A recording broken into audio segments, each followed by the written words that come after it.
I love my family during the day. I can't love them at night. I woke up this morning to a dead body in my kitchen. I told my parents about it, and along with my younger sibling, we cleaned up the mess. The blood was everywhere, and so were discarded pieces of her. My cousin was dead, and when all was said and done, it was clear that I had done it. Softly we wrapped her in a sheet, took her to the town square, and our neighbors and friends helped us bury her. Slowly but surely everything that happened last night started to come back. I went into her room, broke down her door, told her the most horrible things, and then finally took her life. Then I placed her body in the kitchen for everyone to see, including myself. Family is everything.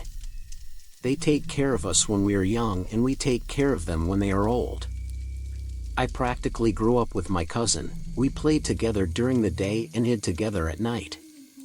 While not every family is perfect, there are no doubts many people have benefited from the love and affection of their family members and been hurt by them as well. That's how it is in my town. Family can heal you and family can hurt you. The only difference is, it's completely predictable when each of those things will happen. The town of Maple Heaven was founded around an unending water source, a spring water fountain from the ground, that hasn't stopped flowing for the last 170 years since it was found. Pure and clean, it provided enough sustenance to grow crops and keep people healthy. The 5 founding families that discovered it set up a camp, and now we have a semi-modern town to live in. It's an unassuming place, with the only difference between this town and others being that we don't let visitors stay past the sunset. We have our reasons.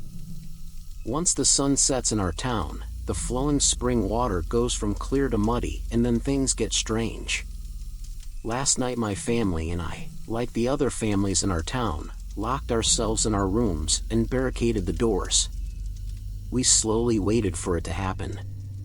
You see, there are monsters in our town. However, unlike traditional folklore, these monsters don't come from outside. They come from our own homes. Every night, as the water turns brown, the air turns ice cold. The wind picks up and you hear the crying from every house as people wait to see who will transition. It's always one of us. We can't predict who will transition. All we know is that it will happen to one person in every family.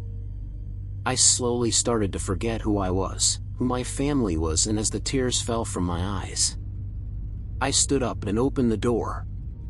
Yesterday my cousin and I did chores together. We sat and told each other jokes together, and we spoke about what we would do if we ever got to leave the town. Unfortunately, we knew that wasn't a possibility. Everyone who leaves always wakes up back here. Last night I broke into her room, screamed at her about her shortcomings and failures, and then took her life. I remembered her begging me not to do it. I remembered her trying to talk some sense into me. I remembered the entire event perfectly. As the sun rose, I was myself again. Last night was unfortunate. No one had died in our town for so long because we learned how to protect ourselves from our families, but she couldn't protect herself from me. In my town we are the monsters, one of us every night, completely at random. We turn into monsters and hunt down our family members. We still don't know why it happens, but it does. In the morning we have to go back to life as normal.